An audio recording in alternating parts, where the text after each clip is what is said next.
इतिहास के बारे में जानने की इच्छा रखते हैं, उन व्यक्तियों के लिए जो समाज में महिलाओं के हक के लिए उनके साथ हैं, उनके लिए भी जो सच्ची घटनाओं से प्रेरणा लेते हैं। 1970 के दशक में नारीवादी इतिहासकारों ने अपने पुरुष सहयोगी से इस तथ्य को स्वीकार करने के लिए मजबूर किया कि उनके काम ने मानवता के आधे हिस्से की उपेक्षा की है और उसके लगभग 50 साल बाद महिलाओं को उनका सम्मान मिलना शुरू हुआ। लेकिन उस समय भी कुछ कमी रह गई थी और उसी समय रूबी लाल ने नूरजहां की कहानी को सबके सामने लाने की कोशिश की। जिस समय विश्व के एक तरफ एलिजाबेथ के सर पर ताज रखा गया, उसी के एक दशक के बाद नूरजहां का जन्म हुआ और आगे चलकर नूरजहां ने देश पर शासन किया। अपने शासनकाल में बहुत सी उपलब्धियों के बावजूद पुरुषों के द्वारा नूरजहां को समाज के सामने एक खराब महिला के रूप में पेश किया गया और उनके ऊपर लगे उन्हीं आरोपों को मिटाने के लिए रूबी लाल ने अपनी इस किताब के जरिए लोगों को नूरजहां के शानदार व्यक्तित्व से परिचय करवाना चाहा है। इस किताब से हम सीखेंगे आखिर क्यों नूरजहां के माँ बाप ने भारत में रहने का फैसला लिया, नूरजहां कैसे मुगल शासक बनी और कैसे उन्होंने लोगों के विश्वास को जीता। हम जानेंगे कि आखिर किस तरह से नूरजहां ने उन लोगों की मदद की जो असहाय थे। नूरजहां के माता पिता का अपने ही देश में उत्पीड़न हो रहा था। महर उन्नीसा यानी नूरजहां की कहानी 1577 में शुरू होती है। उनका जन्म सड़क के किनारे खंडर में उस जगह हुआ था जिसे आज हम अफगानिस्तान के नाम से जानते हैं। उनका जन्म उनके परिवार की कठिनाइयों को साफ दर्शाता था। सफविद रूलर इस्माइल द्वितीय की वजह से उनके परिवार को अपना देश पर्शिया छोड़कर जाना पड़ रहा था। सफविद रूलर्स पहले से ही अपने देश के आजाद लोगों के खिलाफ नहीं थे। सफविद समुदाय के जनक सूफी मुस्लिम थे। सूफी मुस्लिम हमेशा से ही अपने अच्छे व्यवहार के लिए जाने जाते थे, लेकिन 16वीं सदी के बाद चीजें काफी बदल गई। धार्मिक अल्पसंख्यकों उत्पीड़न का सामना करना पड़ा। महर के पिता उन्हीं लोगों में एक थे, इसलिए उन्हें अपने ही देश में काफी समस्या के साथ रहना पड़ रहा था। जब इस्माइल द्वितीय के पूर्वज तहमस्प का निधन हो गया, तब देश में स्थिति और खराब हो गई। इसलिए महर के पिता ने यह निश्चय किया कि वो और किसी देश में जाकर रहेंगे। उस समय भारत में मुगल साम्राज्य चल रहा था, इसलिए महर के पिता को लगा कि भारत में जाकर रहना उनके और उनके परिवार के लिए उचित रहेगा। भारत उस समय बहुत तेज गति से उन्नति कर रहा था और साथ ही साथ भारत में मुगल शासक राज कर रहे थे।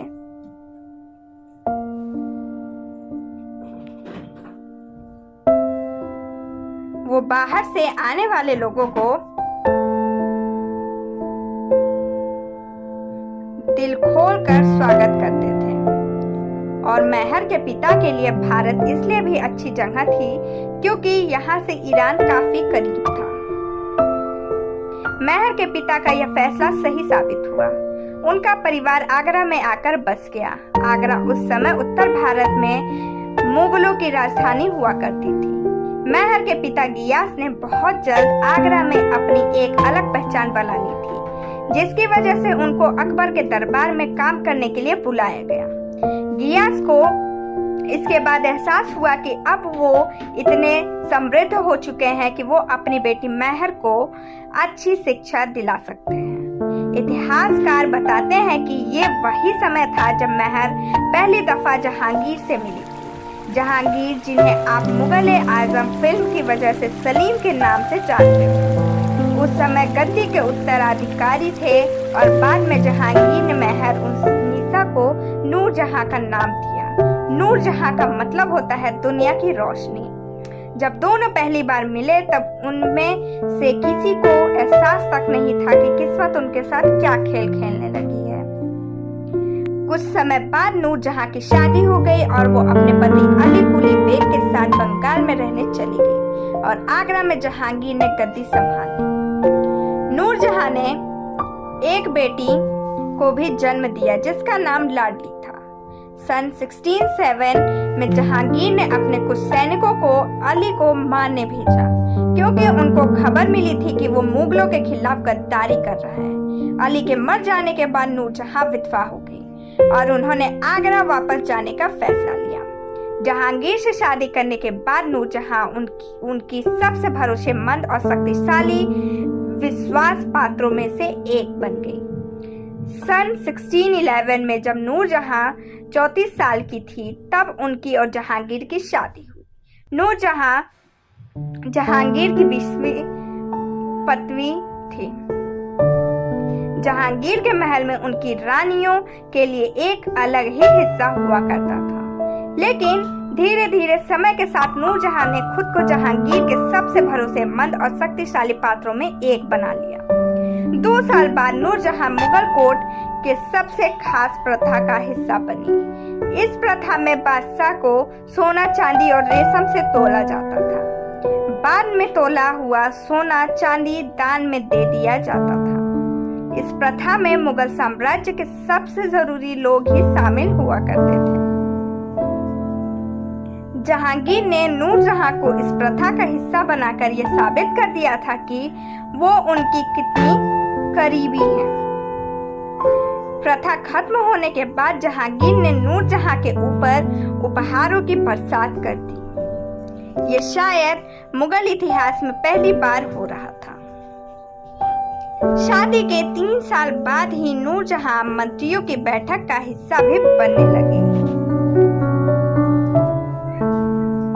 इसके बाद सभी को एहसास होने लगा था कि नूरजहां मुगल सम्राट जहांगीर की कितनी करीबी हैं। जहांगीर उस समय अस्थमा की बीमारी से जूझ रहे थे। नूर जहांगीर के इतने करीब थी कि जहांगीर डॉक्टर्स की सलाह तभी मानते थे जब नूरजहां उस सलाह को ठीक मान लेती थी।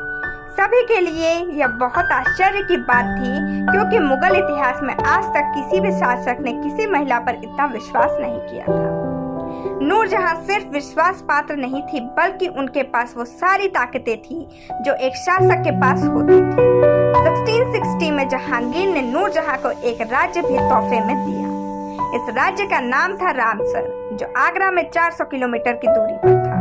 यह चीज एक बार फिर जनता के लिए साधारण नहीं थी क्योंकि ऐसी संपत्ति का मालिक होना सोने की खान पर बैठने जैसा था। शासक बनने से आपको अपने निवासियों से टैक्स एकत्र करने और क्षेत्र में इंपोर्ट और एक्सपोर्ट पर टैक्स लगाने का अधिकार मिल जाता है। बदले में शासन के लिए एक शासक वाली भावना की जरूरत होती है और उस समय माना जाता था कि ये कौशल सिर्फ पुरुषों के पास होता है। इसलिए यह सबसे लिए आश्चर्य की बात थी कि नूरजहां को उस जगह पर का शासक नियुक्त कर दिया गया है। पूरे मुगल साम्राज्य में नूरजहां की जैसी ताकत किसी और महिला के पास नहीं थी। धीरे धीरे नूरजहां ने अपने राज्य के सारे काम करने शुरू कर दिए। वह अपराधियों को दंड भी देती थी, मंत्रियों की बैठक भी लेती थी और भी सारे काम जो एक शासक करता था उन सभी कामों को नूरजहां पूरी तरह और अच्छे तरीके से करती थी। नूरजहां ने अपनी ताकतों का बखूबी इस्तेमाल किया और वह एक समझदार और दयावान शासक के रूप में सबके सामने उभर कर आई। इतिहास में हमने देखा है कि कई शासक ऐसे थे जिन्होंने अपनी ताकत का गलत इस्तेमाल किया, लेकिन नूरजहां उन सबसे विपरीत थी। उन्होंने अपनी ताकत की मदद से अपने राज्य की जनता को हर प्रकार के सुख दिए और इसी वजह से वह एक दयावान, बहादुर और समझदार शासक के रूप में स्थापित हुए। जहांगीर और नूरजहां के शासनकाल के सबसे बड़े लेखकों में शामिल फरीख भाकरी ने नूरजहां के शासन करने की विधि को अपने लेख द्वारा सभी के सामने रखा। उन्होंने लिखा था कि नूरजहां ने अपने शासनकाल में गरीबों को शिक्षा दी और साथ ही साथ उन्होंने लगभग 500 अनाथ लड़कियों की शादी भी करवाई। उन्होंने लड़कियों की शादी में एक अलग तरह की ड्रेस भी डिजाइन करवाई थी जिसको आज भी भारत में काफी महत्व दिया जाता है। उस ड्रेस का उन्होंने नाम दिया था नूर महली। नूरजहां का उद्देश्य सिर्फ पैसा कमाना नहीं था। जैसा कि हम सभी जानते हैं कि पहले के समय में कई शासक ऐसे हुआ करते थे जो कि अपने राज्य के गरीबों से टैक्स वसूल कर काफी पैसा कमाते थे, लेकिन नूरजहां ऐसी बिल्कुल नहीं थी। अगर किसी को भी राज्य में पैसे की आवश्यकता होती थी तो वह बिना झिझक महल में जाकर अपनी बात रख सकता था, और नूरजहां की इसी बात से लोग काफी प्रभावित थे और उन्हें पसंद भी करने लगे थे। नूरजहां दयावान और समझदार होने के साथ साथ काफी बहादुर भी थी।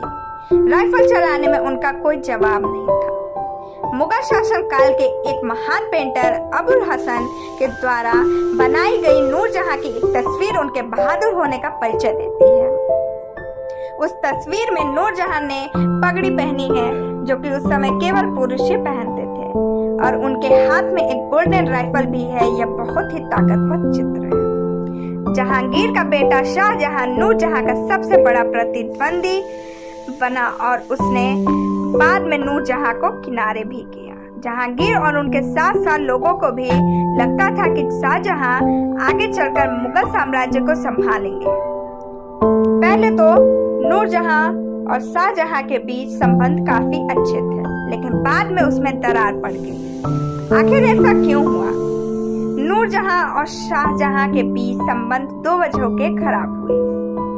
सबसे पहली वजह तो यह थी कि शाहजहां बहुत जल्द राजगद्दी को पाना चाहते थे, और दूसरी वजह थी नूरजहां की भांजी, जिनसे कि शाहजहां को काफी लगाव था, और बाद में उन्हीं के लिए शाहजहां ने ताजमहल जैसी शानदार इमारत को बनवाया। लेकिन हुआ यूं कि नूरजहां को लगता था कि उनकी बेटी लाडली तभी रानी बन पाएगी जब उसकी शादी जहांगीर के बेटे से होगी। इसलिए उन्होंने जहांगीर के बेटे से अपनी बेटी लाडली की शादी करवा दी। यह बात शाहजहां को बिल्कुल पसंद नहीं आई, और इस बात ने नूरजहां और शाहजहां के बीच संबंध बिल्कुल खराब कर दिए। बात तब और ज्यादा बिगड़ गई जब 1622 में शाहजहां ने अपने पिता को मारकर राजगद्दी को हड़पने की कोशिश की, लेकिन उनका प्लान असफल रहा। बाद में उन्होंने खत लिखकर जहांगीर से माफी मांगी और उन्हें माफ कर दिया गया। 4 साल बाद जहांगीर को उनके ही सलाहकार महाभर ने बंदी बना लिया। उनको छुड़ाने के लिए नूरजहां ने हाथी पर सवार होकर शानदार तरीके से युद्ध लड़ा और उन्हें बचाकर ले आई। लेकिन उसके बाद जहांगीर ज्यादा दिन तक सांस नहीं ले सके और अपनी अस्थमा की बीमारी के कारण 1627 में उन्होंने प्राण त्याग दिए। जहांगीर के मरने के बाद सत्ता शाहजहां के हाथ में आ गई। जहांगीर के मरने के बाद नूरजहां काफी अकेली हो गई थी। उनके सारे साथियों ने भी उनका साथ छोड़ दिया था, इसलिए वह लाहौर पाकिस्तान चली गई और वहां पर उन्होंने सामाजिक कार्यों में समय देना शुरू किया। नूरजहां का आखिरी सराहनीय कार्य यह था कि उन्होंने अपने पति जहांगीर के लिए समाधि बनवाई थी। हालांकि आजकल लोग इस इमारत को शाहजहां का बनवाया हुआ मानते हैं, परंतु उस समय नूरजहां ने ही उसका कंस्ट्रक्शन और डिजाइन तैयार किया था। यह इमारत बहुत ही ज्यादा खूबसूरत है। इससे मिलती जुलती दुनिया में सिर्फ एक ही इमारत है और वह है नूरजहां का मकबरा। इस मकबरे को नूरजहां ने 1745 में अपनी मौत से पहले बनवाया था। कई लोगों ने नूरजहां की प्रतिभा से खतरा महसूस किया और उनकी उपलब्धियों को कम करने की कोशिश की, लेकिन आज भी नूरजहां का नाम अमर है। इसके साथ ही हम नूरजहां की कहानी के अंत में आते हैं। नूरजहां के जैसी महिला मुगल शासन में कभी दोबारा नहीं हुई। लोग उनकी प्रतिभा में इतने जलने लगे थे कि उन्होंने उनका नामो निशान मिटाने की कोशिश की, और इसकी शुरुआत की खुद शाहजहां ने। सबसे पहले तो शाहजहां ने उन सिक्कों का चलना बंद कर दिया जिस पर नूरजहां की तस्वीर हुआ करती थी। लोगों ने भी शाहजहां का अनुसरण किया। पीटर वैन डेन ब्रोके, एक डच कपड़े के व्यापारी को ही ले लीजिए। वो नूरजहां के जीवन काल के दौरान डच ईस्ट इंडिया कंपनी में काम करता था। नूरजहां इतनी पॉपुलर हो चुकी थी कि ब्रोकर ने जलन के कारण दावा किया कि नूरजहां अपने पति जहांगीर के लिए ड्रग्स और शराब का इंतजाम करवाती है। बल्कि नूरजहां का स्वभाव इससे बिल्कुल अलग था। जब उन्हें पता चला कि जहांगीर अस्थमा की समस्या से जूझ रहे हैं, तब उन्होंने अपनी सेहत पर अलग से ध्यान देना शुरू किया। उन्होंने शराब को उनसे दूर रखा। जहांगीर को शराब काफी पसंद थी, लेकिन इसके बावजूद नूरजहां ने उन्हें उससे वंचित रखा, क्योंकि उनको पता था कि अगर जहांगीर शराब का सेवन करेंगे तो उनकी तबीयत और ज्यादा बिगड़ जाएगी। लोग नूरजहां की कितनी बुराई कर ले, लेकिन सबको पता है वो बहुत कामयाब महिला थी। इस बात को तो हम सभी मानते हैं कि शाहजहां ने अपनी पत्नी मुमताज के लिए ताजमहल जैसी शानदार इमारत की नींव रखी, लेकिन क्या आप लोगों को पता है कि ताजमहल जैसी ही एक इमारत नूरजहां ने भी अपने माता पिता के मकबरे के रूप में तैयार करवाई थी। परंतु शाहजहां ने ताजमहल को प्यार की निशानी के तौर पर पेश किया, इसलिए यह ज्यादा प्रसिद्ध हुआ। नूरजहां केवल अपनी आर्किटेक्चरल एबिलिटी के लिए प्रसिद्ध नहीं थी, बल्कि अपनी बहादुरी के लिए भी जानी जाती। जैसा कि हमने पढ़ा कि उन्होंने जहांगीर की रक्षा की, ऐसी ही बहादुरी की मिसाल उन्होंने तब पेश की जब उन्होंने एक ही शॉट से चीते को मार दिया था। नूरजहां हाथी की सवारी करती थी, वह युद्ध में भी हाथी का इस्तेमाल करती थी। लोगों ने चाहे जितना कोशिश की हो कि वो नूरजहां को एक खराब महिला के रूप में सभी के सामने पेश करे, लेकिन आज भी नूरजहां पूरे विश्व की महिलाओं के लिए एक मिसाल के तौर पर जानी जाती है। सारांश: नूरजहां इतिहास की सबसे ताकतवर महिलाओं में से एक थी। वह इकलौती ऐसी महिला थी जिन्होंने मुगल शासन काल के दौरान राजा के बराबर के अधिकार प्राप्त किए। वह हमेशा ही अपने दयावान, साहसी और बहादुर चरित्र के साथ विश्व की महिलाओं का मार्गदर्शन करती रहेंगी। इतना ही नहीं, वो एक शानदार आर्किटेक्ट भी थी। कई लोगों ने नूरजहां को समाज के सामने गलत रूप में पेश करने की कोशिश की, लेकिन आज भी नूरजहां का नाम उसी प्रकार गर्व के साथ लिया जाता है जिस तरह से उनके समय में लिया जाता था। आज के लिए बस इतना ही। Thank you, bye bye, take care.